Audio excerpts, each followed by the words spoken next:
Good morning, welcome back to my channel স্ট্যান্স রামনি ব্লগসে তোমাদের সবাইকে স্বাগত জানাই। আবার একটা নতুন রেসিপি নিয়ে হাজির হলাম তোমাদের সাথে। আজ দেখাবো বাটা মাছের তেল ঝাল, লাল লাল করে তেল ঝাল। তো এখানে আমি কাটা বাছা সব করে নিয়েছি। মাছগুলো কেটে সুন্দর করে ধুয়ে লবণ হলুদ মাখিয়ে নিচ্ছি, ভেজে নেব। এই বাটা মাছের তেল ঝালটা করতে গেলে মাছটা কিন্তু একটু লাল লাল করেই ভাজতে হবে। আমরা সাধারণত সর্ষে বাটা দিয়ে সর্ষের ঝাল করতে গেলে কিন্তু হালকা ভাজি, কিন্তু এখানে তেল ঝালটা করতে গেলে একটু কড়া করেই মাছটা ভাজতে হবে। তো এখানে দেখো তেল গরম হয়ে গেছে, একে একে মাছগুলো দিয়ে আমি এপিট ওপিট করে ভেজে নেব লাল লাল করে। আর ওদিকে আমি পেঁয়াজ, আদা, রসুন সব কেটে রেখেছি।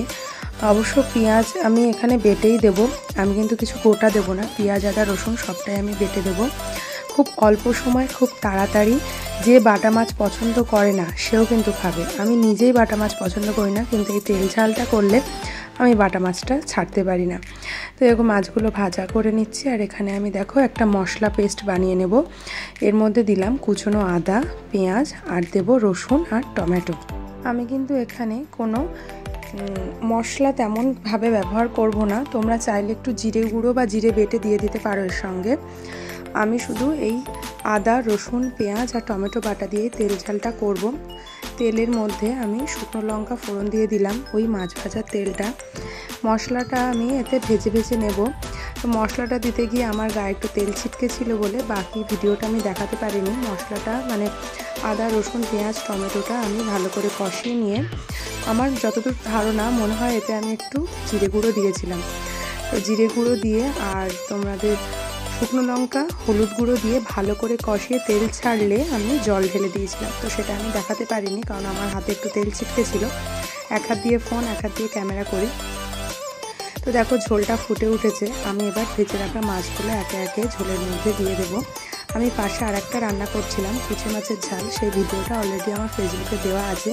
তোমরা চাইলে দেখতে পারো, দেখে ট্রাই করে আমাকে জানাতে পারো।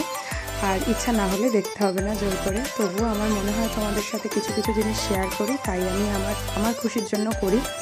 তোমাদের মনে হলে পাশে থেকো, সাথে থেকো। তো দেখো ঝোলটা, মাছটা সবটা ফুটে উঠে কিন্তু একটু গামাখা গামাখা হয়েছে। আমি ঢেকে রেখে দেবো কিছুক্ষণ, তেল ওঠা পর্যন্ত। দেখো ওপর দিয়ে কি সুন্দর তেলটা ভেসে উঠে এসেছে। মাছ রান্না কিন্তু আমার একদম রেডি, বাটা মাছের তেল ঝাল। তোমরা চাইলে আরেকটু ঝোল শুকিয়ে নিতে পারো। আমি এই পর্যায়ে গ্যাসটা নিভিয়ে দেবো। তোমরা চাইলে লাস্টে একটু গরম মশলা দিতে পারো, আমি দিইনি, কারণ জিরের যে একটা ফ্লেভার থাকে গরম মশলা দিলে সেটা কিন্তু পাওয়া যায় না। তো দেখো গ্যাসটা নিভিয়ে আমি কিছুক্ষণ ঢেকে রেখেছিলাম যাতে তরকারিটা সেট হয়ে যায়। আর তারপর নামিয়ে নিয়েছি একটা বাটিতে, নিয়ে একটু গার্নিশ করে দিয়েছি কাঁচা লঙ্কা দিয়ে, একটু ঢেকে রেখে দেবো, গন্ধটা ভালো আসে। তো আজকের ভিডিওটা এটুকুই। ভালো লাগলে কমেন্ট করো।